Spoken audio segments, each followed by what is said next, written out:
د لیوال ملي پوهې پروګرام وسایل نه همت اړین دی. د ټکنالوژۍ په مرسته زده کړه په هر کور، هر ځای، هر وخت او هر عمر کې پرته له ښوونکي او ښوونځي.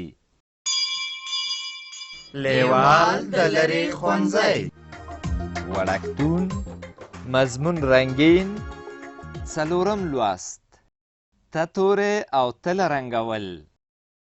بسم الله الرحمن الرحیم.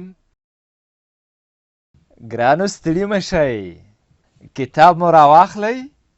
دا د کتاب مخ دی، دا شنه ونه ګورئ. د کتاب شاته ګورئ، یو په منځ نیم شوی سوره نر هم ورباندې شته. شاباس، اوس نو کتاب پرانیزئ. ته او تله رنګول د نن سبق یا لوست دی.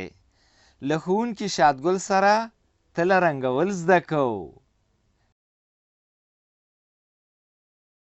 او دا خو تله راته ښکاري.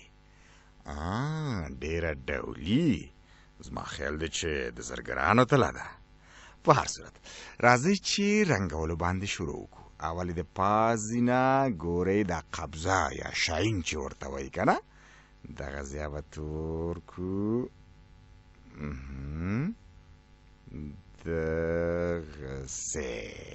ښه، اوس به یې نو دا لرګی چې په دې منځ کې کوږ شوی که نه، دته به نو لږ شانتې ګلسرشویي پېژنئ؟ په هغې چې خلک سر وینځي که نه، د هغې رنګ همدغسې دی. لږ احتیاط کوئ چې د لرګي د خطونو نه ونه وځئ. راځئ دې منځ برخې ته. ډېر ښه، لږ احتیاط. ګورئ اسان کار دی که نه؟ آفرین، دغه برخه بس. ښه، پاته چې شی شو؟ زما چې او زما نه خو دا برخه یې روه دقسې. ښه، اوس به نو تارونو له راشو. تارونو ته به هم تور رنګ ورکو. د یو، د دوه او دایم دریم تار. ګورئ؟ ښه، را به شو دې بلې برخې ته. دې ته به هم تور رنګ ورکو. دغسې. او دا تار او وروستیا تار.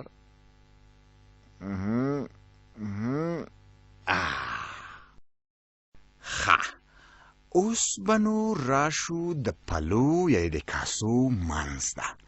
کوم رنګ ورکو؟ زه وایم چې لږ شانتې خړ. راځه نو د وسپنې رنګ. دغسې. دا بله پله همدغسې رنګ ورکوو. داسې. بس وشو. ښه، را به شو د پلو شاګانې به رنګ کو. کوم رنګ؟ نارنجي. دا نو ولې؟ دا په دې خاطر چې دا د زرګرانو تله ده، ځکه یې داسې ډولي ساتلې ده. دغسې په دې باندې زر تلي، ځکه یې ډولي رنګ کړې ده. دغسې. دې بلې پلې ته. دا خو څه د کچالانو تله نه ده، دا د زرګرانو تله ده چې زر پې تلي، ځکه نو ښایسته ده.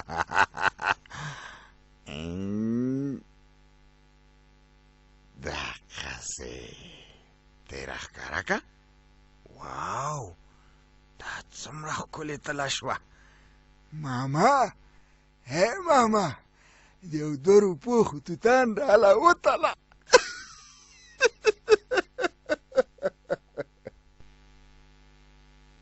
تله رنګول دې زده کړل. اوس د ته تورې رنګوو. دا ټکي ټکي ته تورې لیکل شوی چې په سر کې یې د سره رنګ ټکی ایښودل شوی. دا د دې لپاره چې د ت توري لیکل له دغه ځای څخه پیل یا شروع کیږي. د ت توري پیل له همدغه ځای څخه کیږي. د ت توري ته ت هم وایي.